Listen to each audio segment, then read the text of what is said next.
This is Getting On With Life, Biblical Wisdom for Successful Christian Living. And this lesson is, I am blessed. We compare optimists with pessimists by asking if the cup is half full or half empty. A positive attitude says, there's half a cup left. A negative mindset is, half is already gone. Or put another way, one says, pity me, and the other says, I am blessed. Are you blessed, or are you a victim of some sort? Do you have many wonderful things to enjoy, or is what you don't have eating you up? Can you rejoice that you are still alive, or do you feel like life is hardly worth living? I heard of a Jewish man who survived a concentration camp, and when asked about the horrors, he answered, "Still, I am alive." This reminds me of the blessing Solomon talked about, of enjoying the life God gives us. Solomon says that enjoying your life, in all its simplicity, is a gift of God. Ecclesiastes 3:12 and 13 says, I know that nothing is better for them than to rejoice and to do good in their lives, and also that every man should eat and drink and enjoy the good of all his labor, for it is the gift of God. God has given you life, and he is happy that you should enjoy it. If you do stop and enjoy your life, whatever it contains, then you are enjoying the gift of God. But if you have life, and you have things in life, and you don't enjoy it, then you have a negative and evil mindset.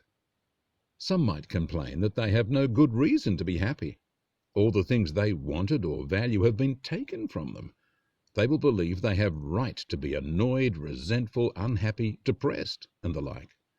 They are looking at things which offended them. If you hug a cactus, you will get spiked. If you hug your offenses, you will be poisoned by them. Offenses are to be given to God, not cherished. They are toxic and rob you of the simple joy of life itself. We have a saying that in the land of the blind, the man with one eye is king. So our condition may seem terrible to us from our perspective, but to someone else we are rich and blessed. Having one good eye would be an awesome blessing to a blind man. You don't realize how frustrating my spouse is. You have a spouse? My children so annoy me. You have children? My house is so drafty.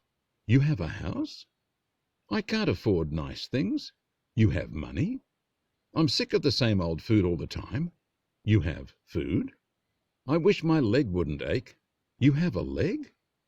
It's a matter of mindset. If you set your mind on what you don't have, or on wanting things easy, you will have negative thoughts and feelings all the time. If you reset your mindset to value what God values and enjoy what you have, you will realize you are blessed. When it comes to changing mindset, there's a specific instruction in the Bible. We are told to have the same mind Christ had. He had a humble mind and became a servant. He did not demand that he be served or get things his way. Philippians 2:5-8 says, Let this mind be in you, which was also in Christ Jesus, who being in the form of God did not consider it robbery to be God's equal, but gave up divine privileges, and took the form of a servant, and was made like men.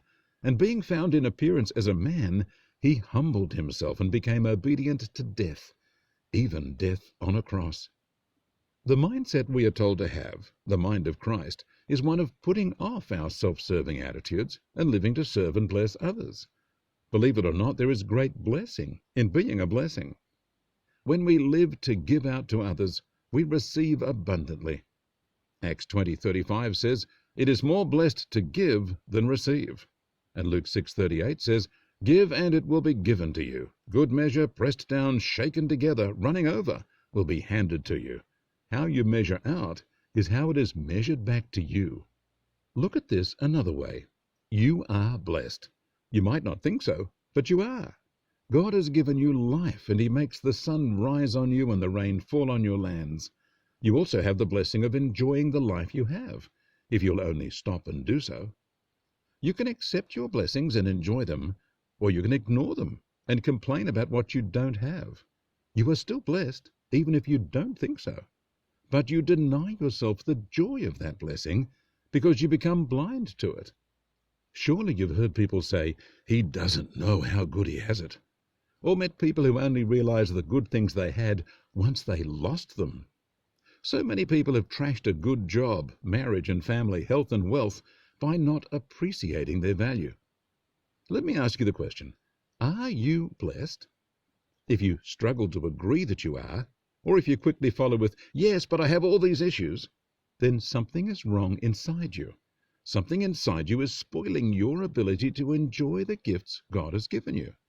You might even be living with something really poisonous, such as bitterness or unforgiveness or cares that you cling to that you should have given to God.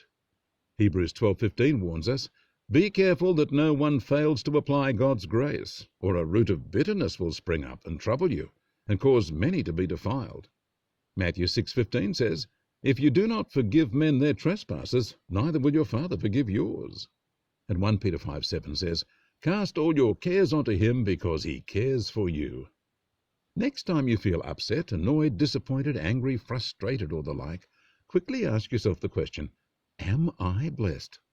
If you can't agree you are, then you are letting issues grow in your life that will rob you of joy, peace, and fulfillment. I don't care how precious the issue seems to you, such as your reputation, right to happiness, right to have things as easy as others, or whatever.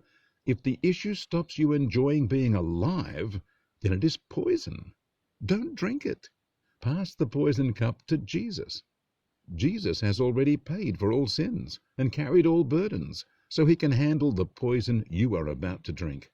He has been humiliated, hated, spat on, betrayed, denied justice, falsely accused, abandoned, and murdered. He carried the weight of the world's sin on his back. Whatever you think you are going through is nothing in light of what Jesus endured.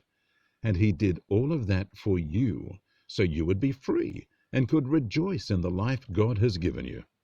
Isaiah 53:5 says, "He was wounded for our transgressions.